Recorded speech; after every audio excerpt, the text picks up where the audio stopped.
હોસ્પિટલમાંથી સામે આવી રહેલા આ દ્રશ્યો પોરબંદરની ભાવસિંહજી સરકારી હોસ્પિટલના છે, જ્યાં ગંભીર અવ્યવસ્થા સાથે લાલિયાવાડીના આક્ષેપો થયા છે।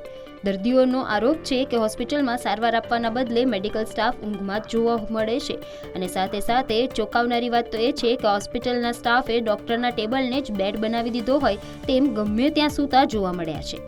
નર્સ સહિતનો સ્ટાફ ઓફિસ ટેબલ અને અન્ય જગ્યાએ ઊંઘતા હોવાના વિડીયો સામે આવ્યા બાદ હાલ સોશિયલ મીડિયામાં ચર્ચાનો વિષય બન્યા છે તથા ખૂબ વાયરલ પણ થઈ રહ્યા છે। બીજી તરફ જનરલ વોર્ડ સંપૂર્ણપણે ભરાઈ જતા દર્દીઓને ફ્લોર બેડ પર દાખલ કરવાની ફરજ પડી રહી છે। તેવી પરિસ્થિતિમાં હોસ્પિટલ સ્ટાફની આવી લાલિયાવાડી કેટલી હદે યોગ્ય કહેવાય? દર્દીઓની સારવાર માટે તરસતા હોવા છતાં પણ સ્ટાફ કુંભકર્ણની જેમ નિંદ્રામાં હોય તેવા દ્રશ્યો સામે આવતા હાલ બખેડો ઊભો થયો છે। હવે લોકો હોસ્પિટલ તંત્રની સામે કડક કાર્યવાહી થાય તેવી માંગ ઉઠાવી રહ્યા છે। ત્યારે હવે જોવાનું એ રહેશે કે આ સમગ્ર ઘટના બાબતે શું પગલાં ભરવામાં આવે છે।